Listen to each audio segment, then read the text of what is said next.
Hello students, I hope you all are doing quite well. Today we will be learning the next chapter in science, which is from your EVS Part 1 textbook, and it is the 12th chapter. The name of the chapter is Food for All. But before that, let us recall and understand what we have studied in the earlier chapter. We have studied what is environment.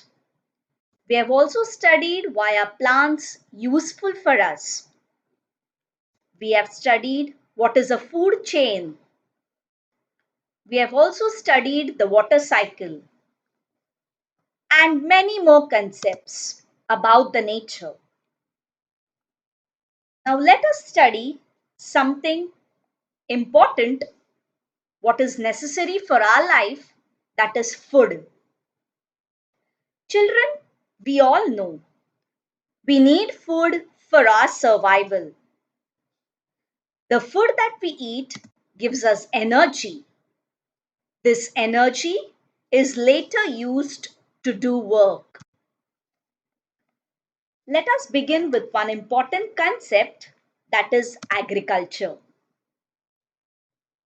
The food that we eat is produced in the fields or farms, and that is known as agriculture.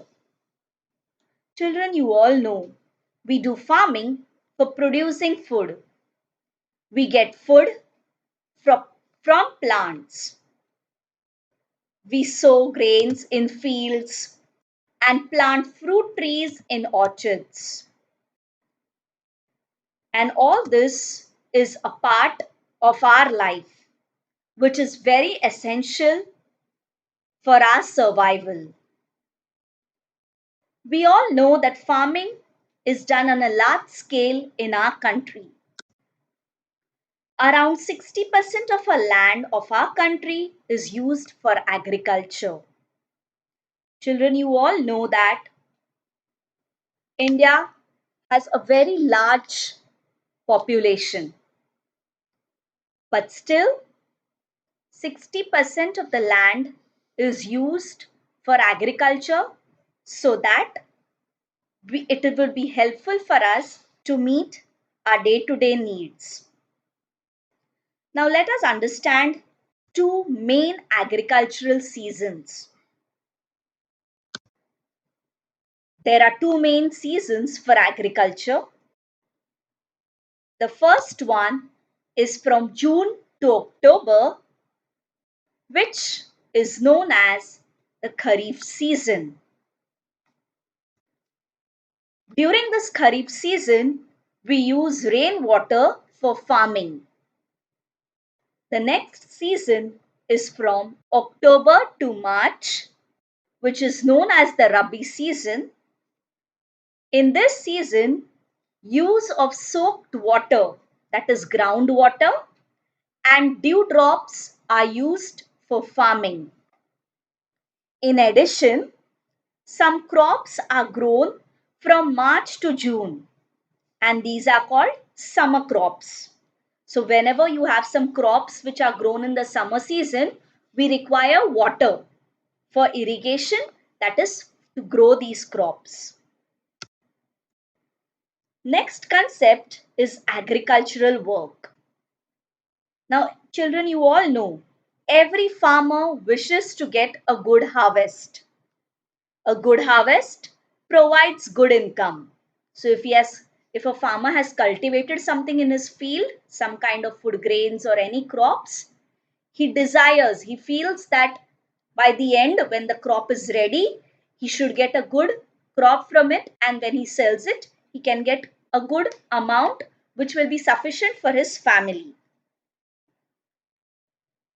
To get good crops, we need ample of water.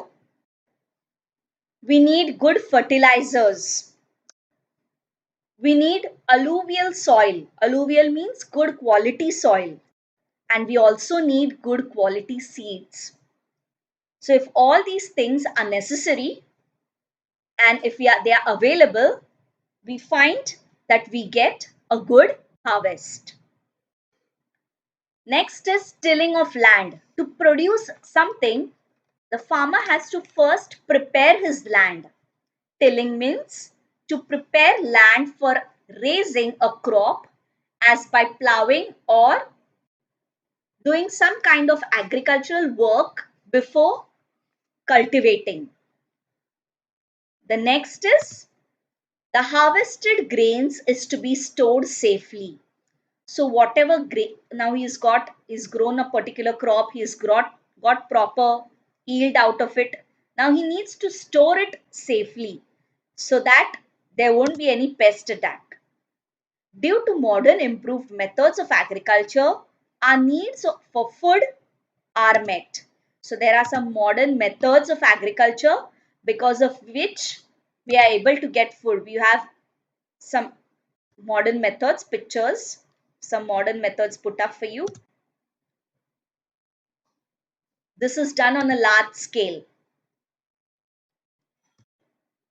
The next concept we'll be studying is traditional agriculture. In olden days, children, some of the agriculture which was practiced was in a traditional way. There are some places, some villages still practice this old methods of agriculture in remote areas. Old methods of plowing using ox, old methods of harvesting, old methods of threshing using a moth. A moth is a huge leather bag driven with the help of ox was used to draw water from the well. So these were few old traditional methods of farming which were practiced earlier. Still few methods out of these are practiced in some villages where they don't have modern means of agriculture. But nowadays, agriculture is done on the large scale. So therefore, we have improved machinery and techniques which are used. You have your harvesting and threshing, which was done by the members of the family, the farmer's family himself, with the help of the ox. You can see some female employed, that is their own family members were employed to do this kind of work in the traditional agricultural way. The next is improved methods of agriculture. The very first is improved seeds.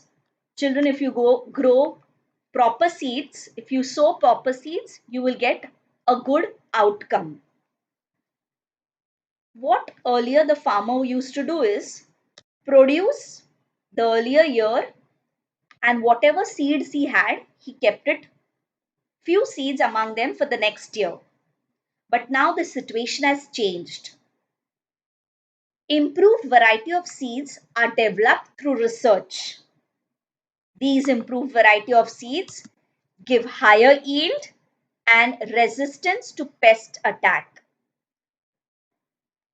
These crops get mature early, and out of these some crops need very less water. So less amount of water is used. The next method, here you have some modern methods of irrigation.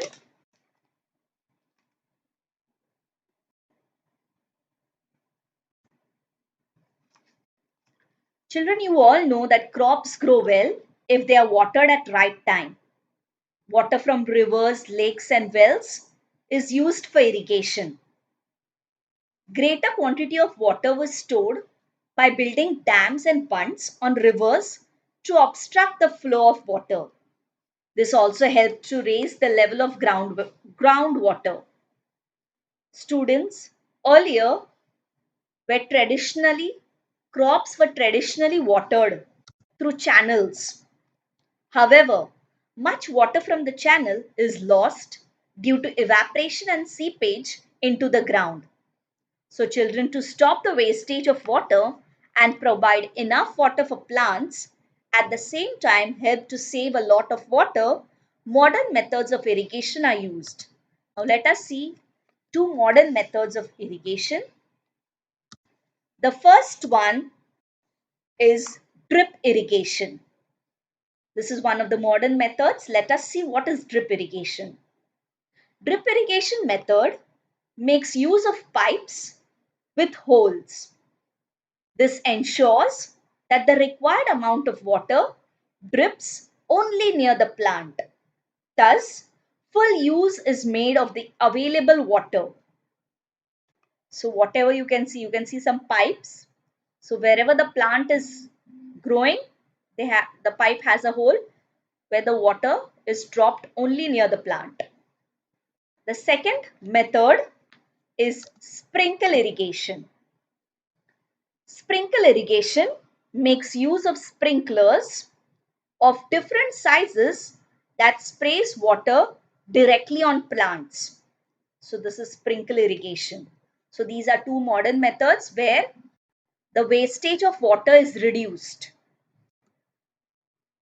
The next concept is whenever you are growing some plants, you need to fertilize the soil. Only if you fertilize the soil, you will get a proper crop out of it. Fertilizers are added to the soil to restore its productivity. Required amount of nutritive substances are added to the soil through fertilizers. Children, if some crops are grown repeatedly in the field, the fertility of the soil decreases. So to increase the fertility of the soil, what is added is fertilizers. There are two main types of fertilizers. The first one is natural fertilizers. Natural fertilizers are called manures. They are obtained from materials available in nature like green waste from your house, as vegetable waste or fruit skin, etc., and animal dung. So natural fertilizers are natural things which are available in nature, which you use in your day-to-day life in your house, and whatever left that can be used as natural fertilizer. The second one is chemical fertilizers. Chemicals or artificial fertilizers are mixtures of different chemical substances in specific proportions useful for agriculture. These chemical fertilizers can be used for quicker growth and higher yield. Nowadays, these fertilizers are mixed with the soil so that the crop grows faster, there is less pest attack, and you get a good yield out of it, good outcome. These are types of fertilizers: natural, organic fertilizers are there. Then you have some earthworms which fertilize the soil. Chemical fertilizers are sprayed on the crops so that the crops don't get destroyed or they are not attacked by pest. There are some fertilizers, chemical fertilizers, which are added to the soil to increase the nutritional value of the soil. Overuse of chemical fertilizers leads to accumulation of excessive chemicals in the soil. This lowers the fertility of the soil and reduces productivity. Overwatering makes the land saline and fallow. This is seen especially in parts where water is available in plenty. Example, near dams or rivers. So if you overwater the plant, sometimes there's a lot of salt which is present in the water which gets accumulated near the plant, and the plant may not grow properly because of the salt, uh, excess of salt in the soil.